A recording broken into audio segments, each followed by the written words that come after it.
स्वागत है। अमेरिका और ईरान की तनातनी एक बार फिर से बढ़ गई है। ईरान ने साफ कर दिया है कि हॉर्मुज़ पूरी तरह से तभी खुलेगा जब अमेरिका युद्ध खत्म कर अपनी नाकाबंदी हटाए। और इस बीच ओमान के विदेश मंत्री तेहरान पहुंचे और दोनों देश सीमित समुद्री आवाजाही के लिए अस्थायी कॉरिडोर और बारूदी सुरंगें हटाने पर बातचीत कर रहा है। वहीं दूसरी तरफ अमेरिका ने ईरान पर नई आर्थिक पाबंदियां लगाकर दबाव बढ़ाया है।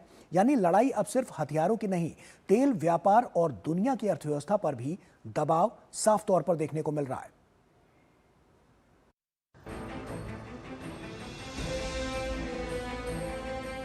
जहां एक तरफ अमेरिका ईरान पर आर्थिक दबाव बढ़ाकर उसे झुकाने की हर संभव कोशिश कर रहा है, तो वहीं ईरान होर्मुज स्ट्रेट पर अपनी हुकूमत बरकरार रखने का दावा कर वैश्विक अर्थव्यवस्था पर दबाव बढ़ाने का संकेत दे रहा है।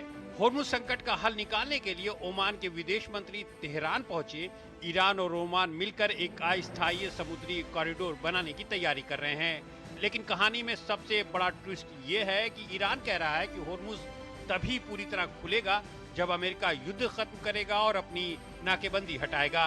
मतलब होर्मुज को एकदम पूरी तरह खोलने के बजाय पहले जहाजों के लिए एक तय रास्ता बनाया जाए, इस रास्ते से सीमित और नियंत्रित आवाजाही शुरू की जा सके। इसके बाद धीरे धीरे स्थायी व्यवस्था बनाने पर बातचीत होगी। यहाँ एक और बड़ी समस्या है बारूदी सुरंगें। ईरान और ओमान मिलकर इन्हें हटाने की योजना पर भी बातचीत कर रहे हैं, लेकिन यही मुद्दा अमेरिका और ईरान के बीच फिर टकराव पैदा कर रहा है।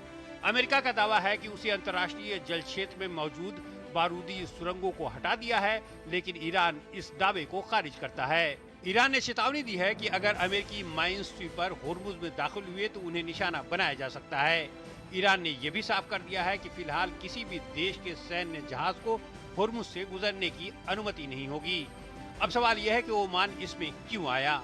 दरअसल ओमान ईरान का पड़ोसी देश है और होर्मुज का एक सिरा उससे जुड़ा हुआ है। इसके अलावा ओमान लंबे समय से ईरान और पश्चिमी देशों के बीच बातचीत का एक महत्वपूर्ण माध्यम रहा है। इसलिए ओमान दोनों पक्षों के बीच ऐसा रास्ता निकालने की कोशिश कर रहा है जिससे जहाज चलें, तनाव कम हो और होर्मुज धीरे धीरे सामान्य हो। जब ईरान और ओमान बातचीत कर रहे हैं, ठीक उसी समय अमेरिका ने ईरान पर नई आर्थिक पाबंदियां लगा दी हैं। अमेरिका ईरान की अर्थव्यवस्था पर इतना दबाव बनाना चाहता है कि तेहरान अपनी नीतियां बदलने के लिए मजबूर हो जाए। ईरान भी पीछे हटने को तैयार नहीं है। तेहरान ने कहा है कि अमेरिकी प्रतिबंधों का जवाब अमेरिका के आर्थिक हितों को निशाना बनाकर दिया जाएगा। यानी अब ईरान अमेरिका की लड़ाई सिर्फ मिसाइल और युद्धपोतों तक सीमित नहीं है, ये जंग तेल, व्यापार, बैंकिंग और शिपिंग के मोर्चे पर भी चल रही है। होर्मुज एक संकरा समुद्री रास्ता है जो फारस की खाड़ी को अरब सागर से जोड़ता है।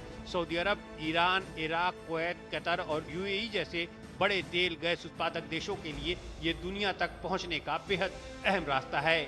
यानी अगर होर्मुज में जहाजों की आवाजाही रुकती है तो दुनिया के लिए तेल बाजार पर सीधा असर पड़ेगा।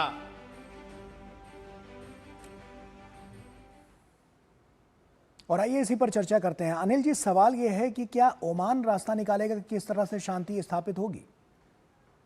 देखिए, ओमान जनरली पूरे मिडिल ईस्ट के अंदर में माना जाता है कि एक न्यूट्रल प्लेयर है और एक ऐसा देश है जो जब भी कभी आपसी प्रॉब्लम्स होती हैं कंट्रीज के बीच में तो उनको रिजॉल्व करने की कोशिश करता है डायलॉग, डिप्लोमेसी के जरिए। और ज्यादातर देश जो हैं इसको उसी तरह का मान देते हैं। अमेरिका और ईरान के बीच में भी जब हो रहा था उस वक्त में भी आपने देखा होगा कि ये ओमान के अंदर ही मीटिंग हो रही थी। सारी ओमान के फॉरेन मिनिस्टर बीच में पड़े हुए थे और फरवरी 27 को भी जब सब कुछ डिस्कस हो गया था न्यूक्लियर उसके ऊपर में ईरान और यूएस के बीच में, उस वक्त में भी ओमान के अंदर ही हुआ। लेकिन 28 फरवरी को अमेरिका ने अटैक कर दिया इजराइल के साथ मिलकर के ईरान के ऊपर में। तो इस बीच में क्या है कि होर्मुज जो है, स्ट्रेट ऑफ होर्मुज को आधा हिस्सा ओमान के पास है और आधा हिस्सा ईरान के पास है। क्योंकि ईरानियन ने अपनी साइड में काफी कुछ माइनिंग भी कर रखी है, तो उन्होंने डेजिग्नेटेड कॉरिडोर बनाया हुआ है जिसके थ्रू वो अलाउ कर रहे थे। और यही बात मेमोरेंडम ऑफ अंडरस्टैंडिंग जो अमेरिका और ईरान के बीच में साइन हुआ था उसके अंदर था। लेकिन अमेरिका ने उसके बाद अपना एक आर्बिट्रेरी चैनल बनाने की कोशिश करी, इसलिए वो भी खत्म हो गया। वो लड़ाई फिर से दोबारा शुरू हुई, आपने देखा 10-11 दिन की।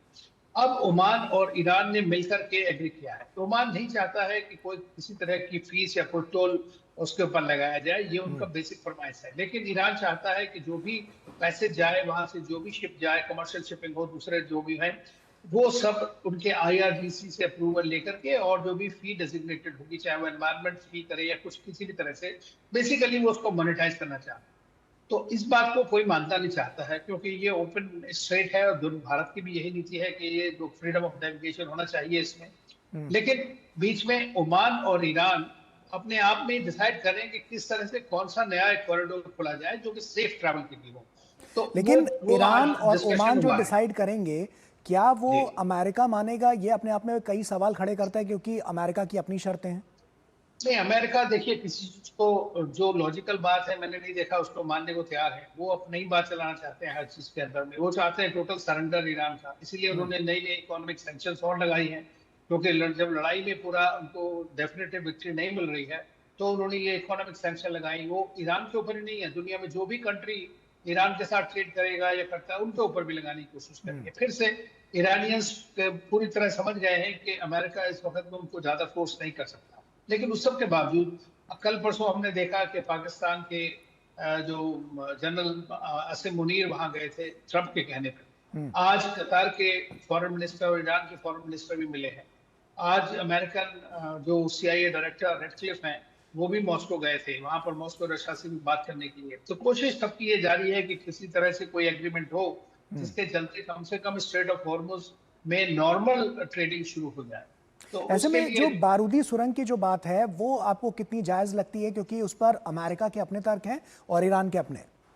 देखिए, तर्क कुछ भी हो, लेकिन चूंकि ईरान की नेवी अमेरिकन नेवी के सामने कुछ भी नहीं टेक सकती थी, तो उन्होंने वो किया है जो एक कभी डिफेंसिव मैकेनिज्म के हिसाब से करता है कि अपने एरिया को आपने माइनिंग कर दिया पूरा, तो पता नहीं है। तो अब माइनिंग के लिए आप चांस नहीं ले सकते हैं, फ्लोटिंग माइंस है, तो इसलिए उनको भी नहीं पता रहता है कि भाई एग्जैक्टली कहाँ। तो डी माइनिंग करना, माइन स्वीपिंग करना तो बहुत जरूरी है, और इसीलिए काफी मुल्कों ने, जर्मनी और दूसरे देशों ने ये बात कही है। यूरोपियंस इस बारे में तैयार हैं कि माइन स्वीपिंग के काम में वो उसको मदद करेंगे। लेकिन यह है कि ये खाली खोखली धमकी भी हो सकती है, लेकिन आप इसको चांस नहीं ले सकते, क्योंकि इसको पता नहीं है कि अच्छे बड़े शिप्स जो हैं वो उड़ जाएंगे उससे। तो आपने किया तो उसके बाद और भयावह स्थिति हो सकती है। तो आप इस सिचुएशन में सारी दुनिया ये लेके चल रही है, क्योंकि आपको खाली शिप लाना नहीं है। इंश्योरेंस कंपनी आपको इंश्योर नहीं करेंगी वहां पर, तो इंश्योर नहीं होगी तो फिर शिप्स नहीं जाएंगे। तो इस तरह की जो सिचुएशन हो जाती है, तो उससे उसको खत्म करने के लिए जरूरी है कि जो ये कॉरिडोर इन लोगों ने बनाया है, एग्री किया है, वो कॉरिडोर एटलीस्ट ओपन हो जाएगा, तो उससे काफी हद तक जो है आवाजाही उसकी कमर्शियल शिपिंग की हो सकेगी। भविष्य आपको क्या लगता है कि जिस तरह की शर्तें लगातार रखी जा रही हैं, उसमें अमेरिका क्या इन चीज़ों को मानेगा? क्या अमेरिका जो अभी तक सैंक्शंस लगाता आया है वो हटाएगा? क्या ये शांति की ओर आगे बढ़ सकता है, या अभी और तनाव देखने को मिलेगा? देखिए, लगता तो नहीं मुझे। मैं तो कहता हूँ हमेशा कि ये सारे देश दो तीन जो लड़ रहे हैं आपस में, ये सब एक मैड सिंड्रोम होता है, जिसको म्यूचुअली एश्योर्ड डिस्ट्रक्शन सिंड्रोम बोलते हैं। ये सब उससे सफर करते हैं। ट्रस्ट तो है ही नहीं बिल्कुल।